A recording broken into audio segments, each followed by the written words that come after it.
Nous voulons te dire merci encore ce matin, Seigneur, pour toutes tes joies, pour toutes tes paix qui se renouvellent tous les jours dans nos vies.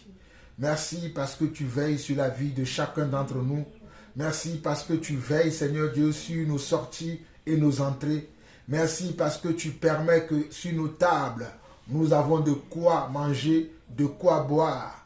Merci parce que tu permets également que nos frères et sœurs à travers le monde, Papa, puissent aussi avoir également, Seigneur Dieu, cette joie, cette paix. Merci parce que tu prends soin d'eux. Merci parce que tu prends soin de leur famille aussi. Et merci parce que tu les protèges de la même manière que tu nous protèges, Papa. Nous te disons merci, Seigneur Dieu, pour nos frères qui nous suivent en ligne, Seigneur Dieu. Nous te disons merci, Seigneur, pour nos frères qui vont recevoir, Seigneur Dieu, après ce partage, Seigneur Dieu, ces enseignements, ces louanges, afin qu'eux aussi puissent en profiter. Éternel mon Dieu, nous voulons te dire également merci pour nos conducteurs, Papa. Tu as dit selon ta parole dans 1 Timothée chapitre 2 que avant toute chose, nous devons prier pour nos autorités, ceux que toi-même tu as élevés afin qu'ils puissent nous diriger, afin que nous puissions mener une vie paisible, Papa. C'est ainsi que, Seigneur Dieu, nous prions pour notre pays, la France, Seigneur Dieu, qui traverse actuellement, Seigneur Dieu, un problème, un grand problème politique.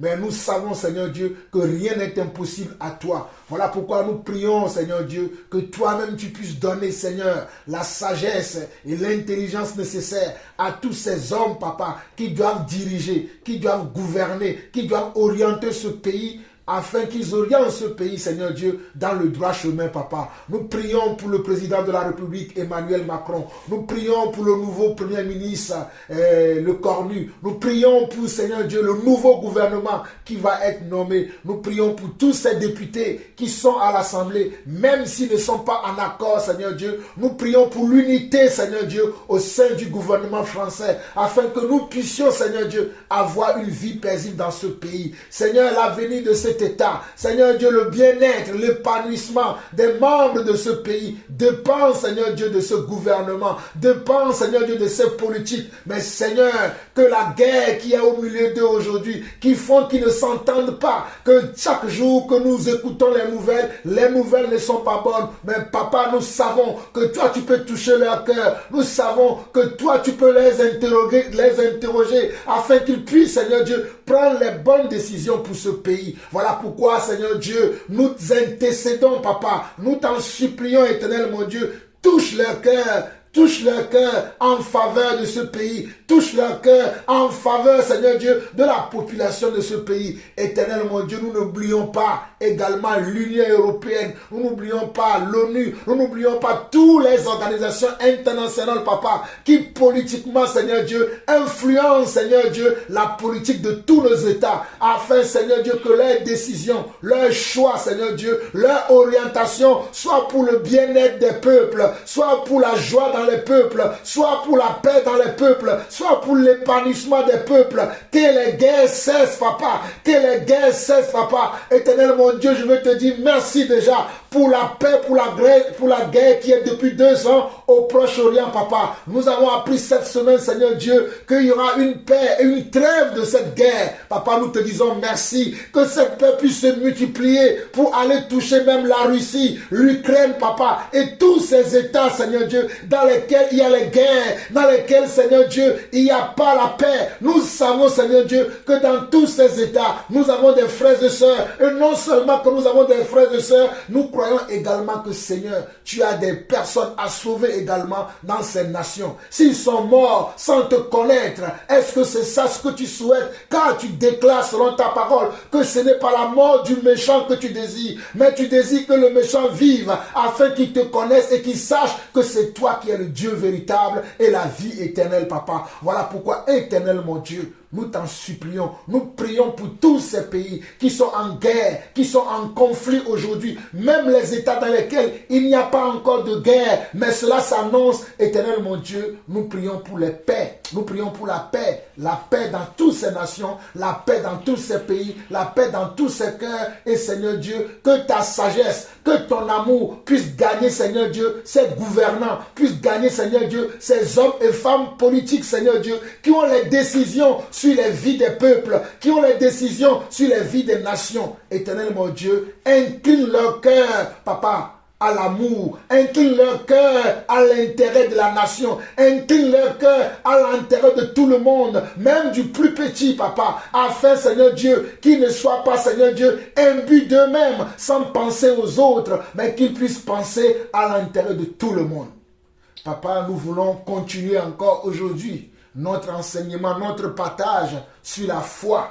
Éternel mon Dieu, qui sommes-nous si ce n'est pas toi qui nous donne ta foi? Voilà pourquoi nous prions que tu prépares encore nos cœurs à recevoir ce message que toi-même tu as mis dans nos cœurs à partager la foi, à connaître, Seigneur Dieu, ce que la foi englobe et ce que c'est que la vraie foi. Pas la foi simplement dans la bouche, pas la foi simplement dans la parole, mais une foi, Seigneur Dieu, qui peut braver des épreuves, une foi, Seigneur Dieu, qui peut surmonter des épreuves, une foi, Seigneur Dieu, qui peut être toujours, Seigneur Dieu, à sa place. Voilà pourquoi, éternel mon Dieu, nous te bénissons encore pour ta parole, parce que ta parole est une lumière, ta parole est une lampe sur nos pieds, sur nos sentiers. Voilà pourquoi nous voulons encore aujourd'hui qu'elle vienne nous éclairer afin que nos lampes ne se teignent pas. Seigneur, pardonne-nous si nous t'avons oublié. Pardonne-nous si nous avons oublié ta parole. Pardonne-nous si nous t'avons rejeté. Mais Seigneur mon Dieu, que celui qui est tombé hier se lève aujourd'hui. Que celui qui s'est couché hier, qui ne s'est même pas soucié de toi, qui s'en fout, Seigneur Dieu, de ta parole, éternel mon Dieu, relève-le aujourd'hui et montre-lui la voie de la vérité. Montre-lui que c'est toi le chemin, la vérité et la vie. Montre-lui que c'est à toi, rien n'est impossible, papa. Seigneur, que nos cœurs, que nos vies, que nos pensées, que nos sentiments, que nos émotions se tournent vers toi et vers toi seul. Car toi seul, tu mérites la gloire. Car toi seul, tu mérites la louange. Au nom de Jésus-Christ, nous avons ainsi prié. Amen. Amen. Car toi seul mérite la gloire. Car toi seul mérite la louange. Car toi seul mérite la gloire. Car toi seul mérite la louange. Nous t'adorons, nous t'exaltons. Vois ton visage, Seigneur, nous voulons. Oui, car toi seul mérite la gloire. Car toi seul mérite la louange. Nous t'adorons, nous t'exaltons. Vois ton visage, Seigneur, nous voulons. Oui, car toi seul mérite la gloire. Car toi seul mérite nos louanges. Nous t'adorons, nous t'exaltons. Vois ton visage, Seigneur, nous voulons. Car toi seul mérite la gloire. Car toi seul mérite la louange. Nous t'adorons, nous t'exaltons. Vois ton visage, Seigneur, nous voulons. Vois ton visage, Seigneur, nous voulons. Vois ton visage, Seigneur, nous voulons. Oui, vois ton visage, Yeshua, nous voulons. Vois ton visage, Yeshua, nous voulons. Oui, vois ton sang, Jésus, Seigneur, nous voulons. Vois ton sang, Yeshua, Seigneur, nous voulons. Oui, vois ta croix, mon roi, Seigneur, nous voulons. Oui, vois ta croix, Yeshua, Seigneur, nous voulons. Oui, vois ta croix, mon roi, Seigneur, je t'en prie. Vois ta croix, Seigneur, Seigneur, je t'en prie. Oui, vois ta croix, mon roi, Jésus, nous t'aimons. Oui, vois ta croix, Jésus, Seigneur, nous t'aimons. Oui, vois ta croix, mon roi, croix, oh, va ta croix, mon Dieu, va ta croix, et va ta croix, Rabbi, va ta croix, oh, va ta croix, Seigneur, va ta croix, oh, et vois ton sang, vois ton sang, vois ton sang, vois ton sang, et vois ton sang, agneau immolé, vois ton sang, agneau immolé, oui, vois ton sang, vois ton sang, vois ton sang, vois ton sang, oh, vois ton sang, agneau immolé, vois ton sang, agneau immolé, vois ton sang, Rabbi, et pitié de nous, vois ton sang, Jésus, et pitié de moi, vois ton sang, Seigneur, et pitié de nous, vois ton sang, Jésus, et pitié de moi, vois ton sang, et pitié, vois ton sang, et pitié, oh, vois ton sang de nage, vois ton sang, et vois ton sang, vois ton sang, oh, vois ton sang, vois ton sang, et vois ton sang, vois ton sang, oh. Seigneur, nous savons que tu as versé ton sang à la croix de Golgotha pour la vie de chacun d'entre nous. Seigneur, aide-nous à prendre conscience, nous qui sommes ton Église, nous qui sommes les membres de ton Église, à ne pas fouler aux pieds cette grâce que tu nous as faite. Car la mort qui devait tomber sur nous, le châtiment qui nous était destiné, toi tu l'as dérouté de nos vies, afin que nous puissions porter le nom qui est le plus beau nom de tous les noms, Papa. Le nom d'être appelé fils et fille de Dieu. Papa, que nous soyons tous conscients afin de ne pas fouler aux pieds cette grâce, mais que chaque jour que tu fais, que chaque jour que tu nous fais grâce, que nous puissions, Seigneur Dieu, marcher, Seigneur Dieu, en conformité avec ton esprit, en conformité avec ta parole, que la convoitise des yeux, que l'orgueil de la vie, que, Seigneur Dieu, les mauvaises pensées puissent sortir de nos vies, afin que nos vies soient similaires à ta vie. Car tu as dit, tel Père, tel Fils, Papa. Tu as dit, tel je suis, tel vous serez. Et Papa, nous croyons réellement que nous sommes ce que tu dis que nous sommes. Voilà pourquoi nous refusons, Seigneur Dieu, de vivre dans le monde comme si nous étions du monde. Car le monde n'est pas notre destination, mais ta demeure, ton royaume est notre destination. Nous voulons aller dans ton royaume. Nous voulons vivre dans ton royaume. Nous voulons être toujours près de toi, auprès de toi, marcher avec toi, cheminer avec toi, sans te tourner le dos, mais continuer à marcher dans tes voies. Papa, nous prions pour nos frères et sœurs qui sont peut-être en ce moment, Seigneur Dieu, perturbés ou, Seigneur Dieu, terrassés par les épreuves de la vie. Nous en avons beaucoup, Seigneur, mais toi, tu peux les sauver, tu peux les préserver. Papa, je me rappelle, selon ta parole dans Jean, lorsque Pierre a tréfailli dans la foi, toi-même tu as dit, Pierre, le diable t'a réclamé pour te cribler comme le froment. Mais moi, j'ai prié pour toi afin que ta foi ne défaille point. Afin que ta foi ne défaille point. Seigneur, je prie également pour nous-mêmes qui sommes ici, pour nos frères et sœurs qui nous suivent en ligne, pour nos frères et sœurs qui recevront après, Seigneur Dieu, cet enseignement, Papa. Nous prions que leur foi ne défaille point. Nous prions que leur foi ne défaille point. Nous prions que leur foi ne défaille point. Nous prions que leur foi grandisse de jour en jour pour la gloire de ton nom, pour la gloire de ton seul nom, Papa. Parce que c'est à toi seul qu'appartiennent le règne, la puissance et la gloire pour des siècles. Au nom de Jésus-Christ, nous avons ainsi prié. Amen. Amen. Est-ce que quelqu'un veut dire quelque chose avant qu'on commence?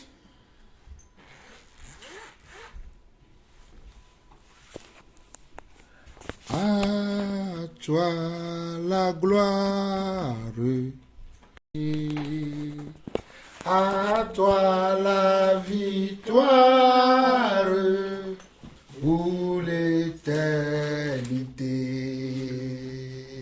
À toi la gloire, ô ressuscité. À toi la victoire pour l'éternité. Brillant de lumière, l'ange est descendu. Il roule la pierre du tombeau vaincu. Oui, à toi la gloire, ô ressuscité. À toi la victoire pour l'éternité. Merci Seigneur pour ta gloire, ta victoire qui demeure dans nos vies pour l'éternité. Amen. Donc nous allons continuer notre partage sur la foi. La dernière fois, nous nous sommes arrêtés au verset 19. Je pense qu'aujourd'hui, je ne vais pas faire de rappel parce que nous avons fait déjà plusieurs fois des rappels par rapport à tout ce que nous avons vu jusqu'à ce moment.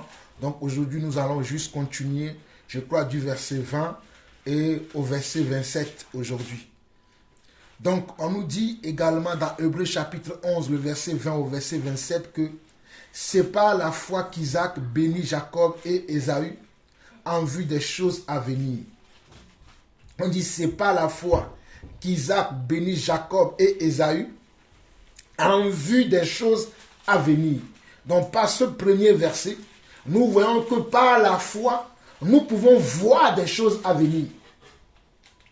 Nous avons déjà vu que la foi est une ferme assurance des choses qu'on espère, une démonstration de celles qu'on ne voit pas. Donc si la foi est une chose qu'on espère, je peux comprendre ici dans le verset 20 pourquoi on nous dit que c'est par la foi qu'Isaac bénit Jacob et Ésaü en vue des choses à venir. Donc par la foi, je peux bénir mes enfants. Par la foi, je peux bénir mon foyer. Par la foi, je peux bénir mon travail. Par la foi, je peux bénir mes activités. Par la foi, je peux bénir ma journée. Par la foi, je peux intercéder pour les situations que je peux rencontrer sur toute ma vie ou dans toute ma vie. Voilà pourquoi on nous dit ici au verset 20 que c'est par la foi qu'Isaac bénit Jacob et Ésaü en vue des choses à venir. Donc celui qui a la foi, ou bien celui qui marche par la foi, a une longueur d'avance toujours sur ceux qui n'ont pas de foi. Parce que la foi va te distinguer dans tes pratiques, dans tes façons de faire, dans tes manières de faire, même dans ta manière de parler, ta foi va te distinguer.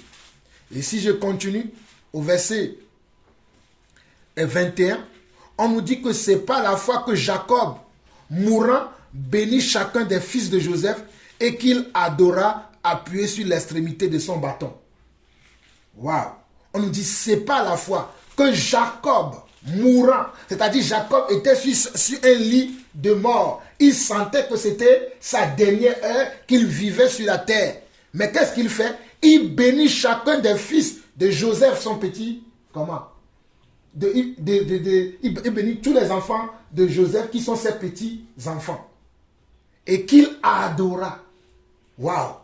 Et qu'il adora appuyé sur l'extrémité de son bâton parce qu'il n'arrivait plus à se tenir bien droit. Mais malgré la petite force qui lui restait, il s'est dit avec cette petite force, je vais encore adorer le roi des rois, le Seigneur des seigneurs qui est Yeshua HaMashiach, notre Dieu.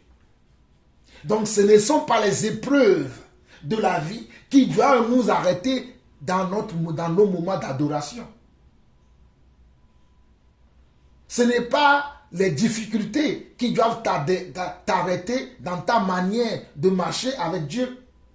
Parce qu'on voit que Jacob, mourant, on n'a pas dit Jacob vivant, mourant. Waouh!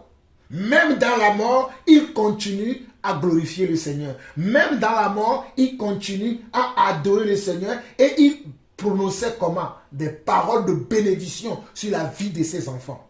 Waouh! La foi est importante. Cette histoire me rappelle l'histoire de Shadrach, Meshach et Abednego. ils avaient été jetés dans les temps de feu. Mais pendant qu'ils étaient dans les temps de feu, ils adoraient le Seigneur.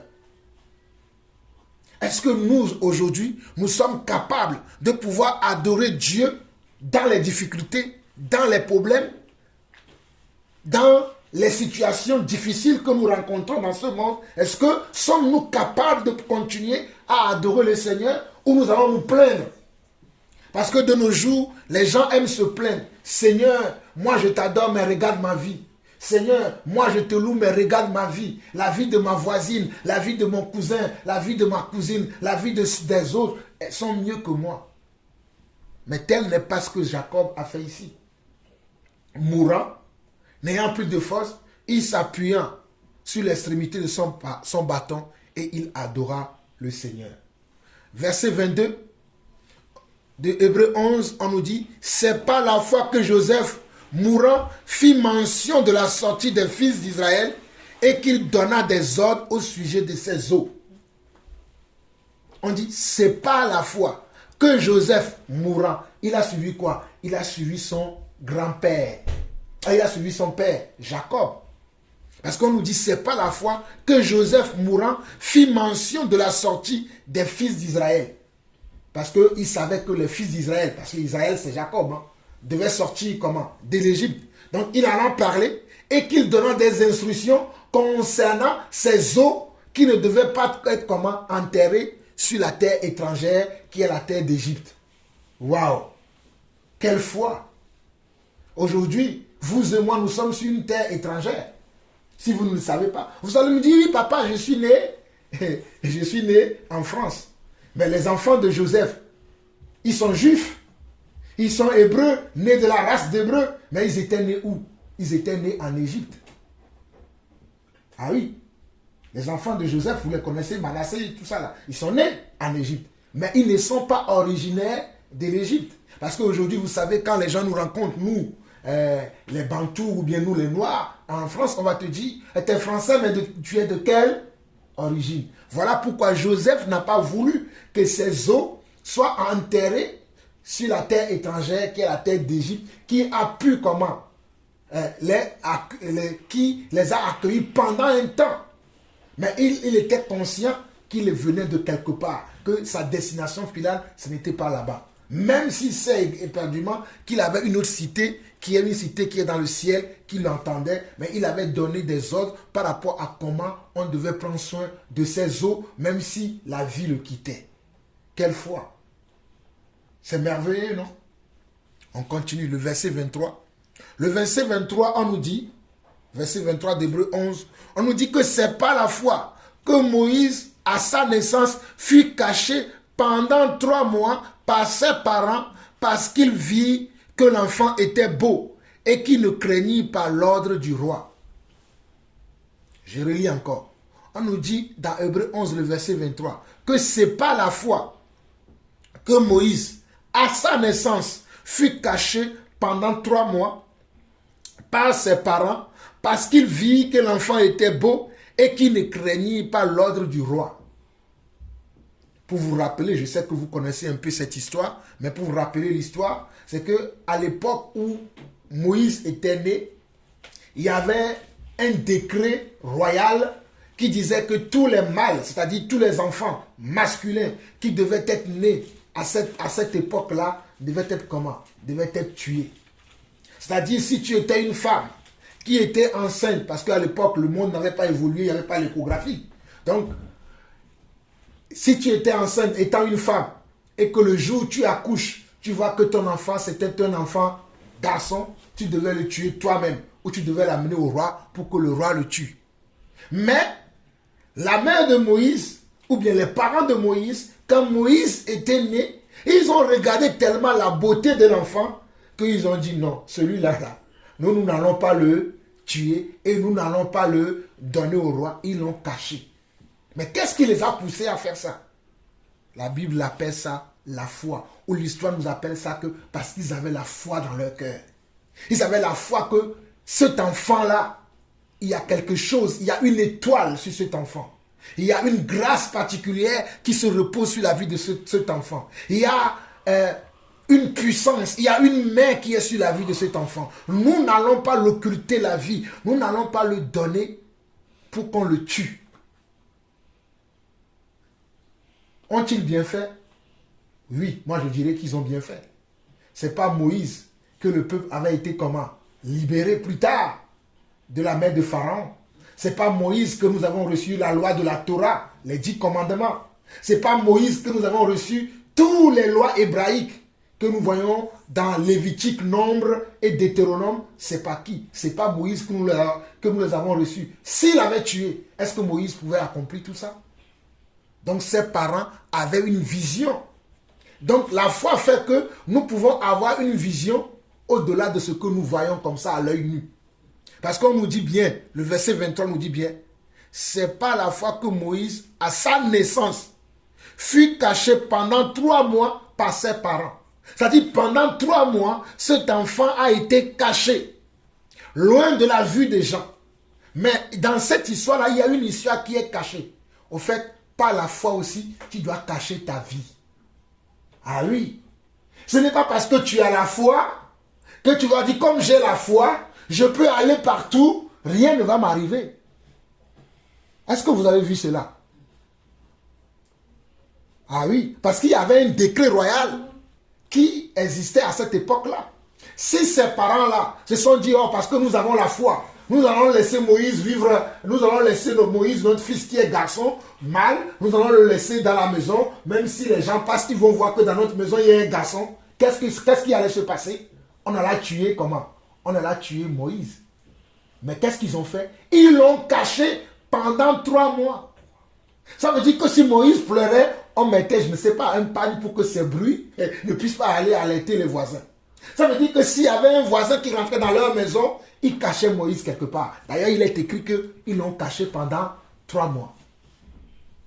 Le temps que l'enfant puisse être comment? Capable de pouvoir manger autre chose. Et quand les 3 mois sont finis, qu'est-ce qu'ils ont fait? Nous allons le lire plus tard. Quand les 3 mois sont finis, ils l'ont encore amené ailleurs pour sauver sa vie. Donc, mes amis, ce n'est pas parce que nous avons la foi que nous ne devons pas faire attention à notre vie. Ce n'est pas parce que nous avons la foi que nous devons laisser, parce que supposons que Dieu te montre qu'il y a telle personne qui te veut du mal. Bon, toi, tu dis, j'ai la foi. Alors, Seigneur, j'ai la foi, je vais aller. Et même s'il me fait du mal, rien ne va m'arriver. Non. C'est parce que tu as la foi que Dieu t'a montré d'avance que fais attention à Apollinaire. Fais attention à Rémi. Fais attention à Mamadou. Mamadou peut atteindre à ta vie. Mais toi, tu vas dire gaillardement, oui, moi j'ai la foi, je vais aller. Même si Mamadou me touche, je n'aurai rien. Non, ce n'est pas comme ça. Parce que ce n'est pas la foi que Dieu t'a divinement averti. On dit que ce n'est pas la foi que Dieu a divinement averti Noé à l'époque. Que voilà, il y aura la destruction de la terre. Mais est-ce que comme Dieu a averti Noé, Noé a dit, bon, je ne vais rien faire. Dieu m'a averti, moi je vais dormir seulement. Le jour-là va arriver, Dieu va me sauver. Non. Il a mis en application ce que Dieu lui avait montré. Donc quand on a la foi, on doit aussi se protéger. Ah, protégeons-nous mes frères. Protégeons-nous mes frères et sœurs. Aujourd'hui, les gens ne se protègent plus.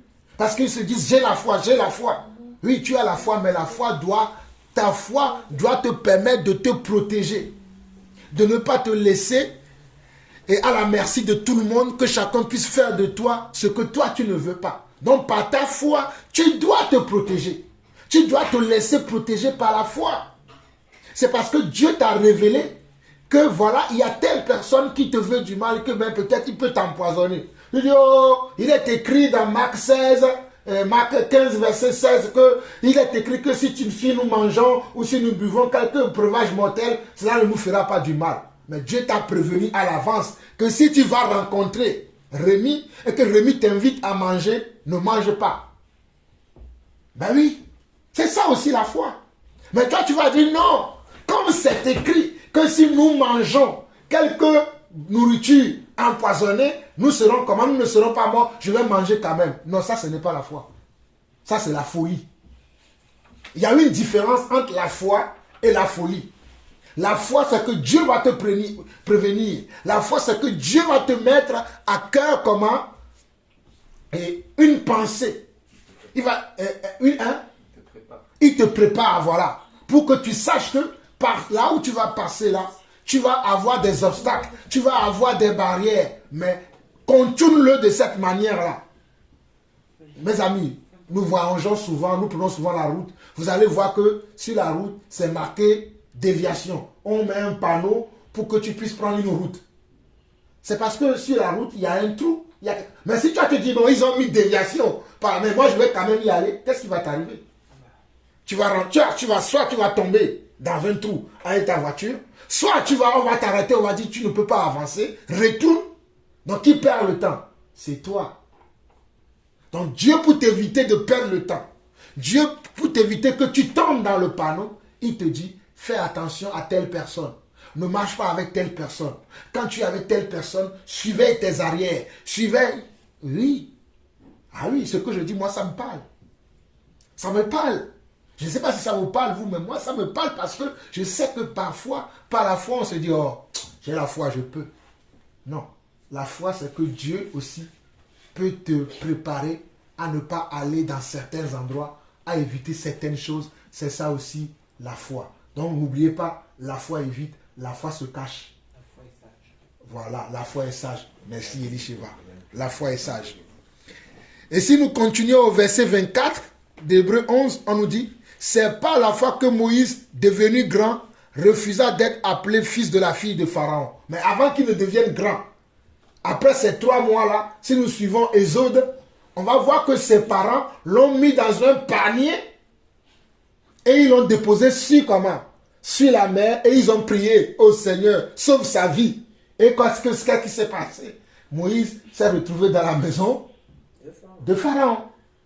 Et en se retrouvant dans la maison de Pharaon, comme on nous dit ici au verset 24, on nous dit que c'est pas la fois que Moïse, devenu grand, refusa d'être appelé fils de la fille de Pharaon. Parce que c'est la fille de Pharaon qui a recueilli Moïse. Et qui l'a amené comment? Dans sa famille. Donc Moïse a grandi dans une famille royale. Moïse qui n'était pas un prince devient comment? Un prince d'Égypte. Bon, comprenez, Moïse est un prince d'Israël. Son roi était le roi d'Israël qui est l'Éternel des armées. Mais en se retrouvant dans la maison de Pharaon, il n'était plus prince d'Israël, mais il était devenu prince d'Égypte. Et dans cette maison-là, il y avait des privilèges. Ah oui, oui, oui. Moïse pouvait se lever le matin. Il y avait des serviteurs et des servantes à sa portée qui pouvaient lui apporter le thé, qui pouvaient lui apporter les céréales, qui pouvaient lui apporter le chocolat, qui pouvaient lui apporter les tartines à tartiner au bord de son lit. Hein? Si vous voulez manger le riz ce matin, ce matin, moi, je fais comme ça. Et le serviteur ou la servante venait. Prince, tu veux manger quoi? Oh, ce matin, moi, je veux manger des omelettes. Et on lui faisait ça. Mais on dit que non, Moïse a refusé ça. Si c'est nous là, on va dire, on m'appelle dans le palais de Buckingham là, ou comment là, oui, c'est Buckingham, le palais de Londres là. On m'appelle là-bas, je vais aller m'asseoir, je vais profiter.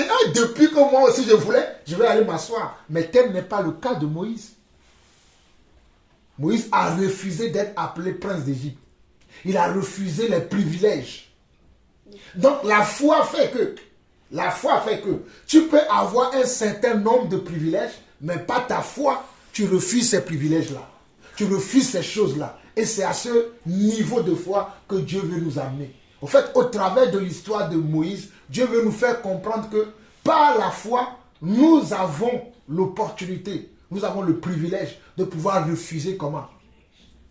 Certains avantages dans le monde des affaires, on appelle ça des avantages. Parce que tu sais, vous savez, quand tu veux signer un contrat, on dit souvent que dans le contrat, il y a les avantages du contrat. Ça dit, bon, il y a le ticket restaurant, il y a les chèques vacances, il y a les chèques, les bons d'essence, tout ça. Ça fait partie des avantages du travail. Mais il y a des gens qui disent, non, moi je ne veux pas. Je ne veux pas tout ça là, c'est bon, moi mon salaire me suffit. Donc c'est la même chose que Moïse a fait. Moïse a dit simplement, si je peux avoir la vie ici, c'est bon. Parce que la suite, regardez la suite. Verset 25. Parce que c'est la suite qui est... Pourquoi Moïse a adopté ce comportement? C'est le verset 25 à la suite qui nous révèle. On nous dit, il préféra être maltraité avec le peuple de Dieu plutôt que d'avoir pour un peu de temps la jouissance du péché. C'est vrai, dans la maison du roi, il y a tout ce qu'il voulait. C'est vrai, dans la maison du roi, il y a tous les privilèges. Mais ces privilèges-là sont là avec quoi? Avec quoi? Avec le péché. Mais qui a instruit Moïse quant à ce qui concerne le péché? Puisque Moïse a quitté sa famille. Après 3 ans, après 3 mois, il a quitté sa famille. Je ne pense pas que sa famille a pu lui enseigner les voies de Dieu. Mais comment Moïse lui-même sait qu'en étant dans la maison de Pharaon, en étant dans la famille de Pharaon, s'ils vivaient comme eux, ils allaient participer à leur péché. Parce qu'il avait la foi dans son cœur. Voilà pourquoi Dieu dit que j'écrirai comment? Mes lois dans vos cœurs. Personne ne dira plus à son concitoyen comment? Suis Dieu. Dans le cœur de tout un enfant ou bien de toute créature de Dieu, il y a la parole de Dieu. Certains décident de croire, d'autres décident de ne pas croire. Donc on voit ici au verset 25 que, verset 25 et verset 26, qu'il dit, je vais lire, hein, Hébreux 11, verset 25, verset 26, qui dit, il préféra être maltraité avec le peuple de Dieu plutôt que d'avoir pour un temps la jouissance du péché. Il regarda l'opprobre de Christ comme une richesse plus grande que les trésors de l'Égypte, car il avait les yeux fixés sur la rémunération. Quand est-ce que Moïse a connu Christ? Puisque Christ n'était même pas encore venu. Mais on nous dit au verset 26, c'est un détail qui est très important, qui est capital. On nous dit, il regarda l'opprobre de Christ.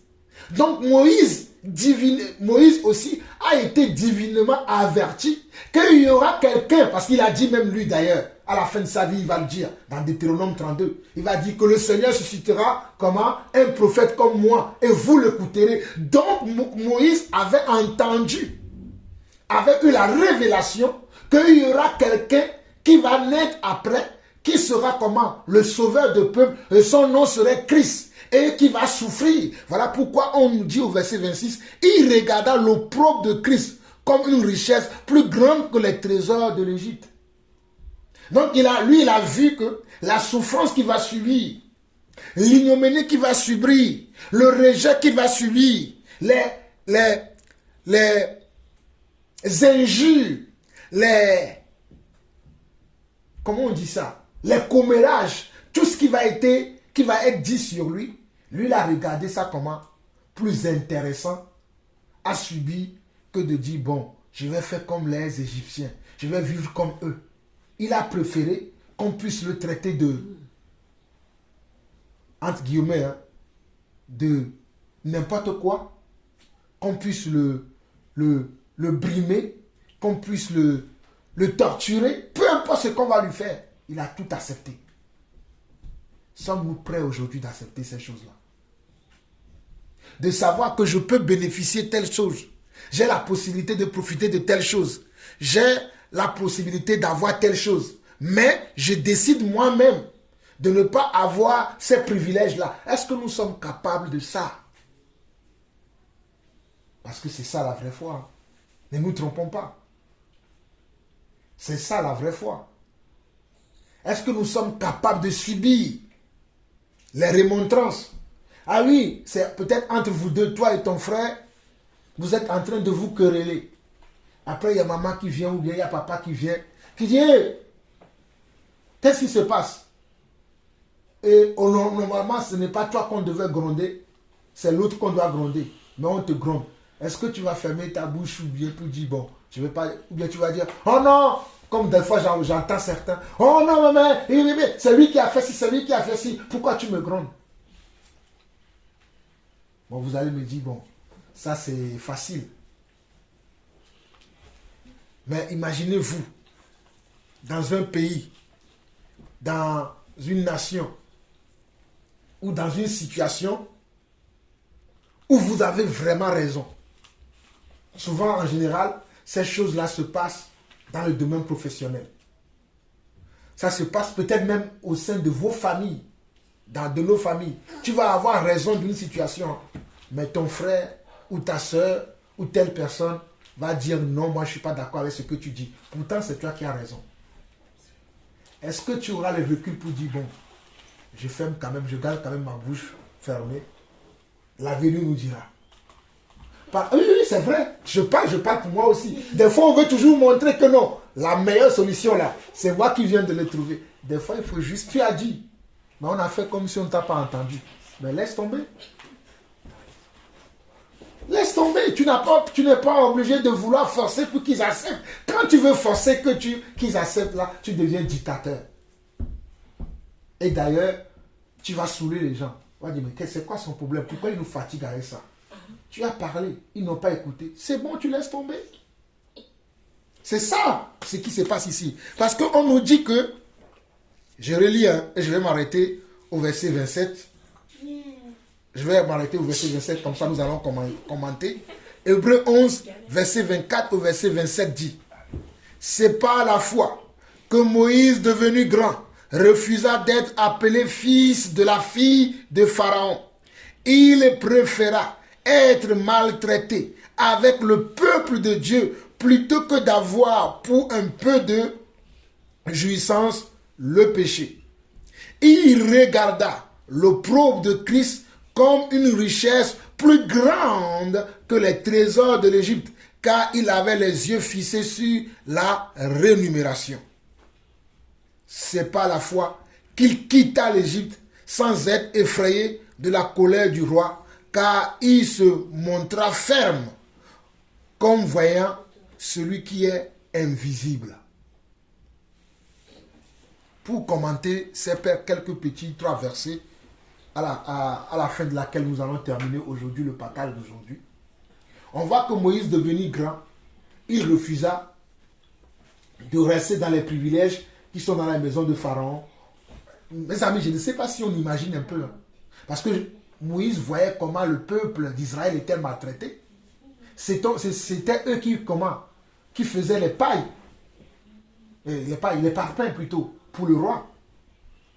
C'était eux qui faisaient, en d'autres mots, ils étaient ceux qui s'occupaient des corvées. Tous les corvées qu'il y avait dans le royaume, c'était comment les enfants d'Israël qui s'en occupaient. Mais Moïse a préféré aller vivre avec les enfants d'Israël en faisant des corvées que de rester dans la famille royale, où il y avait les privilèges, où il peut y avoir des servantes à sa disposition, des serveurs à sa disposition. En guillemets aujourd'hui, les gens qui aiment les belles femmes. Je pense que dans ce royaume-là, il devait y avoir aussi des belles femmes, tout ça là. Mais Moïse a refusé ça. Pour aller être maltraité avec le peuple juif. Et dans la maltraitance, un jour, voyant que il y a un de ses frères qui est maltraité par un Égyptien, Moïse va faire quoi? Il va prendre sans défense. Il va vouloir les séparer dans leur intercation. Malheureusement, l'Égyptien va perdre la vie. Et qu'est-ce que Moïse va faire? Par la foi encore, il va fuir. Parce qu'on nous dit au verset 27, on nous dit, verset 27 dit, c'est par la foi qu'il quitta l'Égypte, sans être effrayé de la colère du roi, car il se montra ferme comme voyant celui qui est invisible. Donc par la foi, il se montra ferme. Il a vu que l'Égyptien là faisait quelque chose de mal. Par la foi, il a parlé. Il a même agi. Donc la foi aussi agit. La foi n'est pas là et juste simplement j'ai la foi et n'agis pas. Voilà pourquoi notre frère Jacques nous dira dans le livre de Jacques chapitre 3, toi qui dis que tu as la foi dans la bouche, j'ai la foi, eux on ne voit pas les œuvres de ta foi, moi je te montrerai ma foi par mes œuvres. Donc la foi a besoin aussi des œuvres. Et l'œuvre de la foi de Moïse, c'est que Moïse a vu l'injustice, il a parlé, il a agi. Que faisons-nous aujourd'hui en face de l'injustice? Quelle est notre attitude, nos comportements aujourd'hui en face de l'injustice? Nous savons bien que ça, ou cela, ou ceci est une injustice. Mais nous disons, oh, comme ce n'est pas... Bon, peut-être nous ne le disons pas ouvertement, hein, mais nous disons simplement, comme ce n'est pas chez moi que ça se passe, c'est pas grave. Comme ce n'est pas à moi que ça arrive, ce n'est pas grave. Est-ce que nous faisons ça? Tu vois quelqu'un, supposons que tu sors dans la rue, tu vois quelqu'un qui se fait agresser. Quelle doit être ta réaction? Tu dois aller au secours de la personne. Mais des fois, il y a des gens qui vont passer. Tant que ce n'est pas moi, je passe mon chemin. Mais tu oublies que la même personne qui agresse cette personne-là aujourd'hui, demain peut t'agresser toi aussi. Donc si tu as pris la défense de ton voisin là aujourd'hui, tu vas empêcher cette personne-là de pouvoir agresser les gens. Voilà pourquoi la Bible dit dans le livre de Corinthiens que au lieu de considérer nos propres intérêts, que chacun considère les intérêts d'autrui. Souvenez-vous de l'histoire que Yeshua nous a rencontré, que Jésus nous a rencontré, l'histoire du bon samaritain.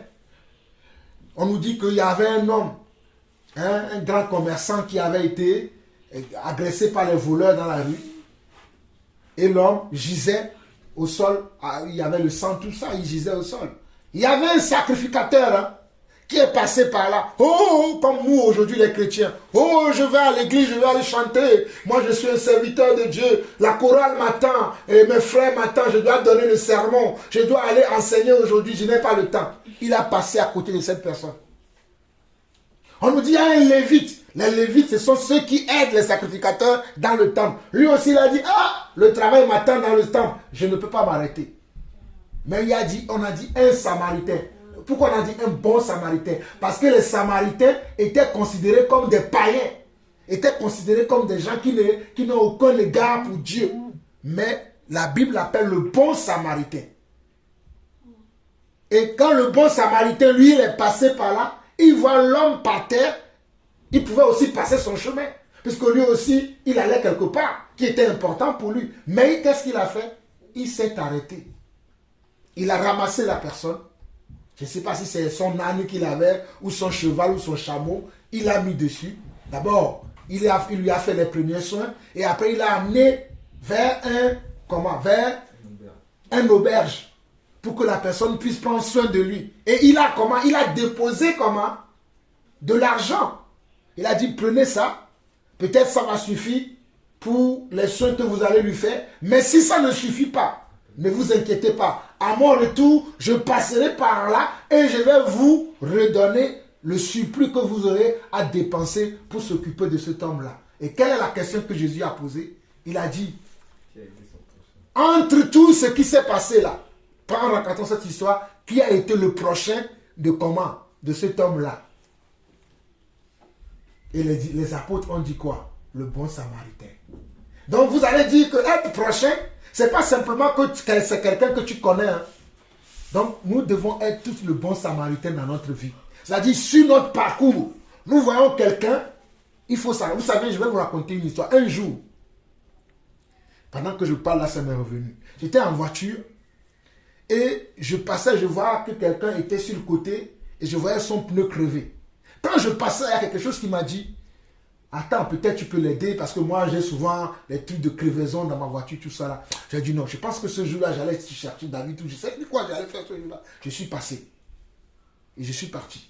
Mais arrivé un peu plus loin, je sentais dans ma conscience que non, pourquoi au moins tu aurais pu attendre si la personne te dit que non, il a appelé son assurance, c'est vrai qu'ici en France, que tu aurais pu demander.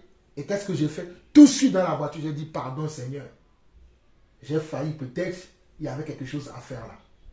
Peut-être vous allez me dire ça n'a rien à voir avec ça, mais c'est ça au fait. Parce que cet homme-là, sur la route ce jour-là, était comment? Était mon prochain. Mais j'ai passé mon chemin, disant dans ma tête que, parce que quand la pensée m'est venue, j'ai dit, oh, de toute façon, il a une assurance. L'assurance, oui, c'est ce que je me suis dit. Dans ma tête, je me suis dit, non, il a une assurance. L'assurance va venir, ils vont l'aider. Pourquoi moi, je vais perdre mon temps? D'ailleurs, moi aussi, j'ai la même assurance. Les assurances 0 km où, vous savez, on a eu plusieurs fois. C'est vrai que depuis certaines années, on n'a plus de panne parce que nous avons changé de voiture. Mais quand on avait nos voitures avant là, vous savez comment on tombait souvent en panne. et l'assurance. Donc je me suis dit ça. Mais dans ma conscience, il y a quelque chose qui m'a dit, tu aurais pu. Peut-être, parce qu'il y a des gens qui ont des assurances, mais qui n'ont pas des assurances avec, vous savez, toutes ces choses que nous avons là. Ils prennent juste le minimum. Et que peut-être là-bas, là, il a besoin vraiment de l'aide. Donc nous devons comprendre, nous tous, que nous devons être les voisins des autres. C'est-à-dire le bon samaritain. En toute situation. Ne nous disons pas simplement que nous allons être le bon samaritain pour nos familles. Parce qu'il y a des gens pour être le bon samaritain dans sa famille. Waouh! Dans la famille, tout le monde parle bien de lui. Oh, tu cherches Nadine? Oh, elle peut te faire ci, elle peut te faire ça, elle peut te faire ceci. Mais quand tu la rencontres dans la rue, elle te voit, elle passe son chemin. Tu n'es pas vraiment un bon samaritain. Puisque Jésus dit, si vous faites du bien à des personnes qui vous font du bien, à quoi cela vous est? À quoi vous êtes différent des autres? Donc toi, ta différence va se voir que tu fais la même chose, que ce soit pour ta famille, que ce soit pour les autres, tu fais la même chose. Au fait, tu n'as pas d'égard de personne.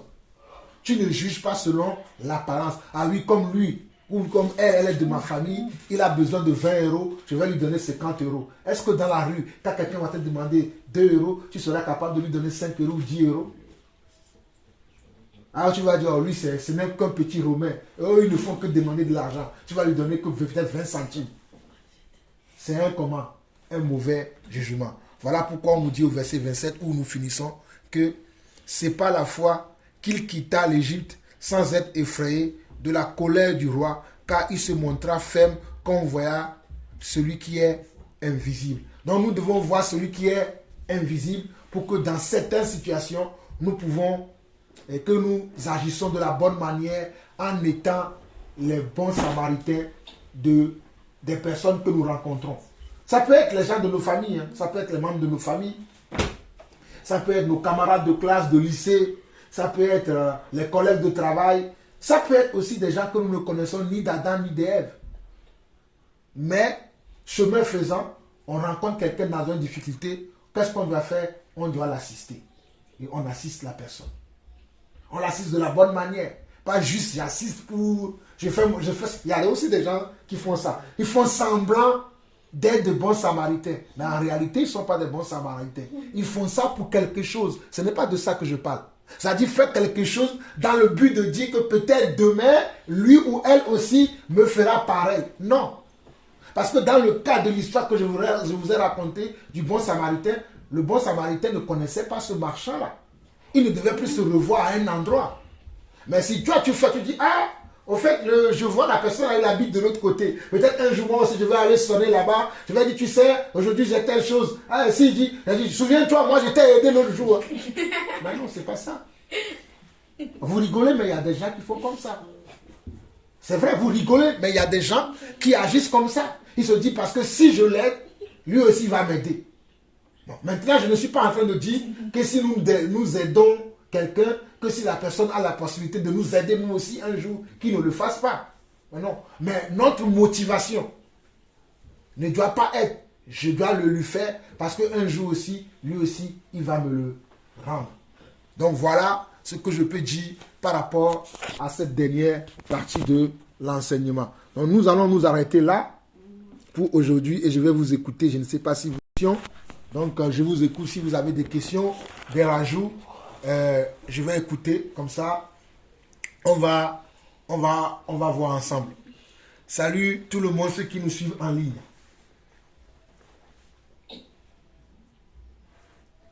Qui a des questions?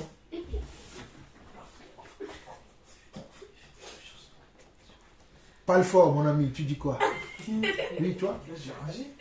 Oui.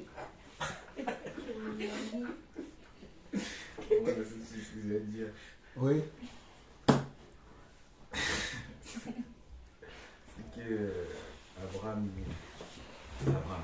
C'est que Moïse, Oui.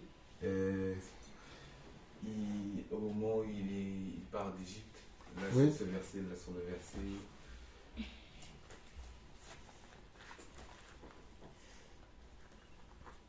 Sur le verset 27 où il dit c'est par la foi qu'il quitta l'Égypte sans être effrayé de la colère du roi car il se montra ferme comme voyant celui qui est invisible. que, il est semblable à Corneille à ce moment-là. Où en fait, il fait la volonté de Dieu sans savoir exactement qu'est-ce qu'il fait. Ce qu'il fait. C'est pour ça que dans ce verset-là, on dit qu'il se montrera ferme comme voyant celui qui est invisible. Parce qu'à ce moment-là, il n'a pas de preuve de ce qu'il fait, il mène à quelque chose. Et c'est après qu'il a cette conviction-là, qu'il voit que donc Dieu est là, Dieu est ici, c'est quand il voit le buisson ardent. Donc on comprend que la foi, elle ne vient pas forcément après avoir eu une relation directe avec Dieu en fait. Elle vient par une façon de faire, un comportement, une marche. Et c'est la marche qui fait qu'après tu as la foi. C'est par ta marche qu'on voit ta foi même. Donc c'est nous qui connaissons Dieu et qui marchons avec Dieu. Est-ce qu'on arrive à marcher comme ces hommes qui marchaient sans avoir la conviction que Dieu existe? Est-ce que nous, si demain on nous envoie dans un pays, on nous dit oui, tu dois aller là-bas sans rien, est-ce qu'on sera prêt à le faire? Est-ce que si nous demain on dit tu fais ce travail-là, alors que tu comptais faire un autre travail, est-ce que tu seras prêt à le faire? Est-ce que si demain on dit oui, tu dois te marier avec cette personne-là, mais tu n'as pas cette conviction-là, est-ce que tu es prêt à le faire? Alors qu'on est censé savoir qui est Dieu, nous.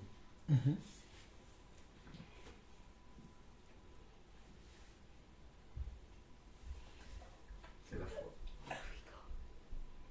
En d'autres mots, David nous dit que la foi nous amène à prendre une série de décisions dans notre vie. Comme il a donné des exemples. Il a dit, si par exemple tu veux te marier, mais ce n'est pas la personne auquel tu attendais, mais Dieu te dit, marie-toi avec cette personne. Peut-être la personne là ne remplit aucun de tes critères. Mais Dieu te dit, voilà, moi c'est la personne que j'ai pour toi. Est-ce que tu vas aller le marier ou pas? C'est vrai, aujourd'hui on va dire oui, je vais. Mais croyez-moi, quand vous êtes en face de la situation, c'est pas de l'eau à boire. C'est pas facile, tu vas dire, oh, moi c'est pas ça la personne que j'attendais. Peut-être j'attendais une personne de couleur jaune, mais maintenant Dieu me donne quelqu'un qui est de couleur noire. Mais comment je vais faire? Et puis il n'a pas la beauté que je veux, parce que vous savez que, vous allez rigoler, mais aujourd'hui, on marche beaucoup par affinité, ou bien par beauté. Ah, il est beau, pas l'apparence, voilà, mais c'est le mot. Voilà, on est attiré par l'apparence. Ah oui, il est beau, il est jovial, il est gentil, mais toutes ces choses-là ne sont pas le fruit de l'esprit. C'est vrai, vous allez me dire, les parents de Moïse, ils ont vu que Moïse était beau. Oui, mais eux, ils ont vu quelle beauté? Ils ont vu la beauté de son cœur. Parce que je vous ai montré que Moïse n'avait pas été enseigné. Mais dans la maison de Moïse, dans la maison de Pharaon, il refusa de faire les mêmes pratiques qui se faisaient là-bas. Il préférait aller vivre comme les Hébreux. Ça veut dire qu'il avait foi en Dieu. Donc son cœur n'était pas pareil. Donc la beauté dont les parents parlaient, même s'il y avait aussi la beauté physique, il y avait d'abord la beauté du cœur. Donc si nous voulons être bons, regardons d'abord le cœur. Ne regardons pas l'apparence, parce que l'apparence est souvent trompeuse. L'apparence, et croyez-moi, l'apparence est souvent trompeuse. Ne basez pas vos choix sur l'apparence. Oh, il est mignon. Oh, il vient d'une bonne famille. Oh, et ils sont ceci, ils sont cela. Alors, leur famille, c'est connu. D'ailleurs, vous savez, vous allez rigoler, mais nous avons une famille qui est connue. Nous, là, nous. La famille, là, au sol. C'est une famille qui est connue. C'est une famille dans laquelle il y a des riches, il y a des intellectuels, il y a des savants. Donc ça peut vous donner un certain orgueil. Ah ben moi je viens de la famille là au sol. Mais ça ne veut rien dire. Tu dois être comment? Tu dois être humble. Voilà pourquoi la Bible dit également, l'humilité précède la gloire et l'orgueil précède la chute. C'est pas parce que tu viens d'une famille, en guillemets, populaire, une famille connue, que tu vas monter sur tes chevaux. Oui, quand même, je suis quand même, je suis quand même, je suis un prince, moi. Mais on ne mange pas ta principauté chez nous. Hein. Ah oui. Bon, il faut respecter les gens. Il faut respecter. En fait, il faut qu'on ait dans la tête qu'on doit toujours respecter autrui. Et comme David dit, bon, pour ne pas trop monopoliser la parole, parce que ce que David, au fait, veut nous faire comprendre quand il a intervenu, c'est juste pour nous dire que la foi va nous faire prendre des décisions, des fois, qui vont aller à l'encontre de nos expectatives. C'est ce que David veut nous dire. Peut-être Élie Sheva aussi veut nous dire quelque chose. On va l'écouter parce que je la vois chercher. Non, je crois que ce que David voulait dire aussi, c'est le passage qui dit montre-nous ta foi. En fait, la foi va avec les œuvres. Les actes que tu poses peuvent te prouver que tu as la foi, mais ta foi peuvent fait à ce que tu poses des actes. Il y a deux sens. Il y a celui qui vit et qui pose des actes de tous les jours suite à sa foi, et il y a celui que par la foi, ça lui pousse à poser des actes. Tout à fait. C'est ces deux choses-là. Tout à fait. Corneille, c'est ses actes. Des actes, il est passé à la foi. Comme Moïse. Comme Abraham. Et tu as ceux qui par la foi, comme les apôtres, donc sous la grâce, tu les verras beaucoup plus sous la grâce. Ces personnes qui par la foi ont posé des actes. Mais dans l'ancienne alliance, tu vas souvent voir le sens inverse. Tu vas voir les actes qui ont démontré leur foi. C'est pour ça que Corneille même, surtout les apôtres. Parce que Corneille avait la révélation comme un enfant de Dieu de l'ancienne alliance. Il était comme un juif, alors que c'était un païen. C'est pour ce qui a surpris Pierre. Parce que les actes qu'il a posés étaient les actes de foi. Voilà. De ceux qui connaissaient la Torah, sauf que lui, il était païen. Voilà. Mais il vivait comme s'il était un juif. Et c'est ça que je trouve qu'il décrit avec Moïse. Quand tu dis comme si voyant déjà l'invisible. Alors que il a rien vu encore. Ah, c'est pour ça que la Bible dit dans Luc, je crois que c'est Luc 18, quand le Seigneur reviendra, trouvera-t-il la foi sur la terre? N'oublions pas ça. Hein. Quand le Seigneur reviendra, il ne va pas chercher des églises. Hein. Il ne va pas chercher des gens qui font des miracles. Il ne va pas chercher des gens qui font des spectacles. Il ne va pas chercher des gens qui savent bien parler. Il ne va pas chercher des gens qui savent bien prier. Mais il va chercher les gens qui ont la foi. Et le Seigneur revient pour chercher les gens qui ont la foi. Comme nous parlons de ça, je vais lire un passage là, mais le passage va s'interpréter lui-même. C'est ce que David, tu as dit, et je crois que c'est ce que Élie Sheva aussi a dit. On nous dit dans Jacques chapitre 2 à partir du verset 14. Écoutez, hein, parce que ça, je n'ai même pas besoin d'interpréter, parce que les versets s'interprètent elles-mêmes. Jacques 2 à partir du verset 14 dit, « Mes frères, que sert-il à quelqu'un de dire qu'il a la foi? S'il n'a pas les œuvres, cette foi peut-elle le sauver ?» Il continue.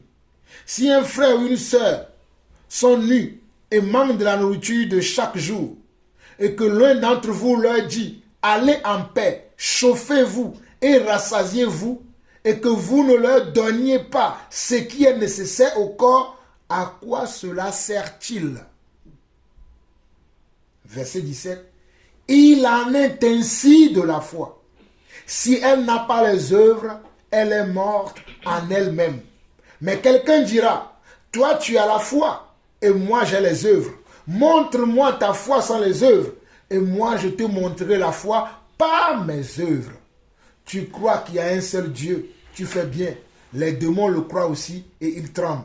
Veux-tu savoir, ô homme vain, que la foi sans les œuvres est inutile? Abraham, notre père, ne fut-il pas justifié par les œuvres lorsqu'il offrit son fils Isaac sur l'autel? Tu vois que la foi agissait avec ses œuvres et que par les œuvres, la foi fut rendue parfaite. Ainsi s'accomplit ce que dit l'Écriture. Abraham crut à Dieu et cela lui fut imputé à justice, et il fut appelé ami de Dieu. Voyez-vous que l'homme est justifié par les œuvres et non par la foi seulement. Rahab, la prostituée, ne fut-elle pas également justifiée par les œuvres lorsqu'elle reçut les messagers et qu'elle les fit partir par un autre chemin? Comme le corps sans esprit est mort, de même la foi sans les œuvres est morte. C'est important ce que nous venons de lire. Parce que vous allez voir qu'aujourd'hui les chrétiens vont dire, c'est pour ça que je n'aime pas le monde des chrétiens. Ah oui, moi, je n'ai pas besoin d'accomplir les œuvres. Je n'ai pas besoin de vivre la sanctification. Parce que c'est la sanctification, c'est Dieu même qui va le faire à l'intérieur de moi. Mensonge, baliverne du diable. Parce qu'en te sanctifiant, en te purifiant, en menant une vie droite, une vie juste devant les hommes et devant Dieu, tu es en train de démontrer comment? Ta foi. Mais aujourd'hui, les gens vont dire, sauvé, une fois pour toujours, je n'ai plus besoin d'accomplir les œuvres justes de la foi dont la Bible nous parle. Puisque la Bible nous parle que Dieu a préparé, dans Ephésiens 2, verset 10, on nous dit que Dieu a préparé d'enfance les œuvres justes afin que nous les appliquions. Mais il y a des gens aujourd'hui qui ne veulent pas avoir des œuvres. Bon, il y en a aussi qui sont trop dans les œuvres. Jusqu'à tel point qu'ils vont accuser les autres qui ne font pas comme eux. Alors que les 5 doigts ne sont pas pareils. C'est-à-dire ceux qui sont dans, moi j'appelle ça, ils sont dans le, oh, il y a un vrai thème qui appelle ça. C'est-à-dire ils font tous ces œuvres, je dois faire l'œuvre de Dieu. Ah, je dois faire l'œuvre de Dieu, je dois faire l'œuvre de Dieu. L'activisme, voilà le mot français. Ils sont dans l'activisme. Ils en font trop. Non. On ne fait pas pour épater Dieu. Mais on répond, au fait, la foi répond à un besoin. Tu dois faire pour répondre à un besoin. Ce n'est pas faire pour montrer que moi je fais et les autres ne font rien. Ça aussi, ce n'est pas la vraie foi. Ça, c'est quoi? C'est la manipulation. C'est l'hypocrisie. Parce que tu le fais dans le but de séduire. Tu ne le fais pas dans le but d'accomplir la volonté de Dieu. Puisque la Bible dit également que nous devons faire attention qu'il y a des séducteurs qui sont rentrés dans l'église. Donc nous ne devons pas être aussi des séducteurs. Nous devons être comme on a vu tout à l'heure dans Jacques 2. C'est-à-dire montrer par nos œuvres que nous avons la foi.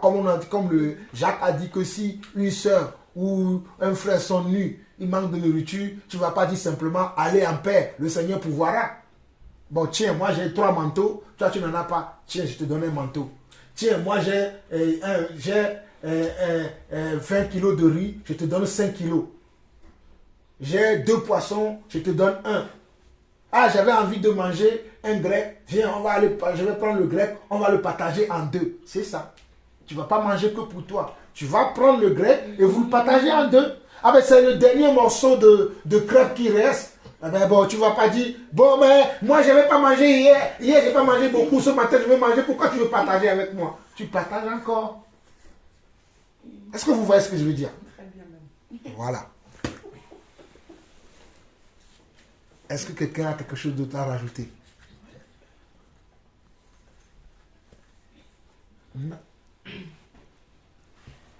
S'il n'y a pas quelque chose d'autre à rajouter, prions encore. Prions encore que Dieu nous aide. Parce que c'est vrai, hein, c'est bien de partager. C'est bien quand on partage comme ça. Hein. Mais tout de suite, on va sortir de là. Nous allons avoir une occasion pour mettre en pratique ce que nous avons appris. Est-ce que nous allons réussir ou pas?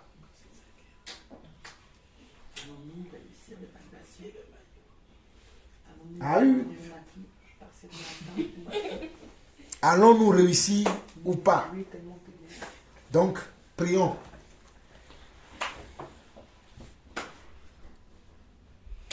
Bienvenue Saint-Esprit. Nous sommes dans ta présence.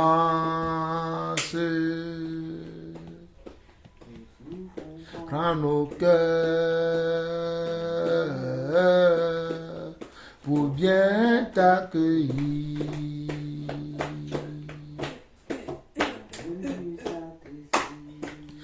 Venu Saint-Esprit, nous sommes dans ta présence. Nous ouvrons grand nos cœurs pour bien t'accueillir. Tu es de l'eau vivante, fontaine éternelle, source de puissance, viens prendre le contrôle. Oh, bienvenue Saint-Esprit, dans ta présence, nous ouvrons dans nos cœurs pour bien t'accueillir. Tu es de l'eau vivante,